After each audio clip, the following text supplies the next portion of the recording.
Hier, un rêve a été réduit en miettes. À Douala, l'obscurité a volé plus que des écrans. Elle a volé la fierté, l'espoir et 35 000 € d'investissement d'un homme qui n'avait qu'un seul tort, avoir cru en son pays. Ce n'est pas une fiction, c'est l'appel d'un ami, un entrepreneur au Cameroun, brisé par la violence. Ceci est le cri de tous ceux qui ont choisi de bâtir. J'ai reçu un appel hier, la gorge serrée, les mots coupés par les larmes.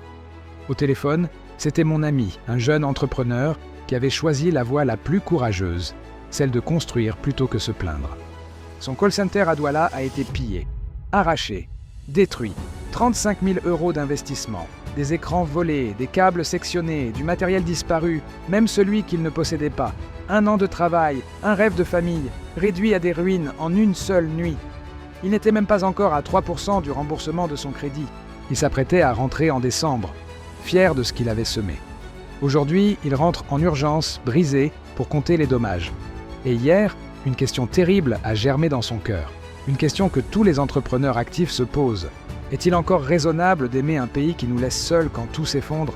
Ce n'est pas seulement un business qui a disparu, ce sont des emplois, des familles, des preuves d'amour envers le Cameroun. La sécurité n'est pas un luxe, c'est la condition minimale pour que les jeunes reviennent et osent investir leurs larmes et leurs sueurs. Et pendant ce temps, ce drame expose la lâcheté des autres. Ceux qui enflamment sans risquer, les politiciens égoïstes qui veulent le pouvoir à tout prix. Les instigateurs de salon, confortablement installés en Europe ou au Canada, Wi-Fi à fond, capables de pousser au feu depuis un canapé. Les tribalistes qui utilisent le chaos comme carburant pour leur haine. Ces voix-là ne paient jamais les conséquences de leurs mots. Leurs biens restent en sécurité. Ce sont les vrais patriotes actifs, ceux qui se lèvent tôt pour travailler et payer des salaires qui ramassent les coûts. Leur courage est un courage de connexion 5G, leur patriotisme est un théâtre, leur lutte est un hashtag. Ils ne connaissent rien au crédit à rembourser, rien au sacrifice silencieux de ceux qui construisent. Et pourtant, hier n'a pas éteint le feu intérieur de cet entrepreneur.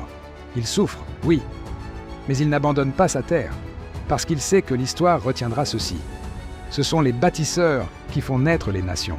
Ce sont les casseurs qui les enterrent. Et le Cameroun aura bientôt à choisir son camp. Il est temps que les dirigeants protègent ceux qui osent croire au pays. Sinon, qui restera pour relever la nation?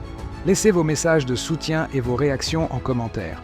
Identifiez les autorités pour que la sécurité devienne une priorité. Abonnez-vous et partagez ce cri de détresse pour les bâtisseurs. Ensemble, nous ferons la lumière sur ces injustices.